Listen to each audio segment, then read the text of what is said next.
American Preppers, History, Present, and Future, an informational text. So we're going to read this carefully through. You have no doubt heard a lot about supply and demand since the pandemic of 2020 began. Perhaps you've seen pictures of nearly depleted shelves at Costco and Target or Walmart, or trunks packed full of paper towels and ramen noodles.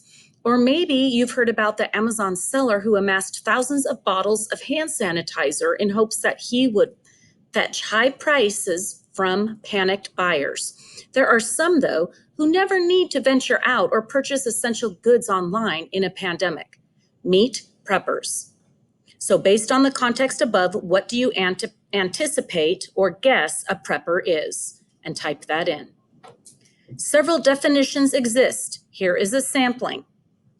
Merriam-Webster Dictionary defined it in 1994 as a person who gathers materials and makes plans in preparation for surviving a major disaster or cataclysm, such as worldwide economic collapse or war, a working definition still today. According to the American Preppers Network, a prepper takes steps to mitigate the long-lasting effects of a severe impact on the world. They do this through stocking items that are critical for the continued well-being, called standard of living insurance. The most notable and important of these items are food, water, and shelter. An established prepper will have large amounts of food stored, will have water filters and access to water established, and will have taken steps to create or maintain the livability of their shelter or home. A recent one, coined by Alan Uhas in his March 17, 2020 New York Times article, identifies preppers as a loosely knit, occasionally mocked group whose name comes from its members' shared philosophy. They prepare, often intensely, for all kinds of calamities. Then answer this question: why do you think they are occasionally mocked? Mocked means to be made fun of. History, 20th century. Though it was first defined in 1904, the term prepper didn't get attention for nearly 100 years. So here's the question. Anticipate times in the 20th century where Americans practiced prepping regardless of whether their actions were labeled prepping. Bullet point your ideas here. They have 6 here, so you probably need at least 3. And this page is done. So we're going to go to the next one.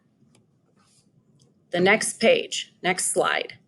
You may have thought about the Great Depression, World War II, the Cold War, etc. You'd be accurate. Though the word preppers wasn't commonly used at the time, the best 20th century example of prepping comes from the Cold War period and wasn't just self-motivated. The American government encouraged it. In 1961, President John F. Kennedy advised Americans to protect their families in case of nuclear attack by the Soviet Union. Advice which ultimately led Congress to vote for $169 million to locate, mark, and stock fallout shelters in existing public and private buildings. Many families took his advice. See an example of a family's fallout supplies below. So there's a picture. Answer this question. What are your impressions of the 1950s and 60s fallout shelter here? That means, what do you think about it? Put some things there. What are some products same products might still be in a prepper's pantry today or in their cupboards today? There's a lot of type here's, so maybe 4. So looking at these things in the picture, put yours the same that would be there today. Box down here. What do you think is the biggest change between the 1950s and 60s supply stock and of today? Present, 21st century. According to the History Cooperative article, History of the Prepper Movement from Paranoid Radicals to Mainstream, it wasn't until 2001 that several prepper websites had popped up and have continued to this day. So what events from the 21st century do you anticipate have contributed to the rise of this prepper website? So in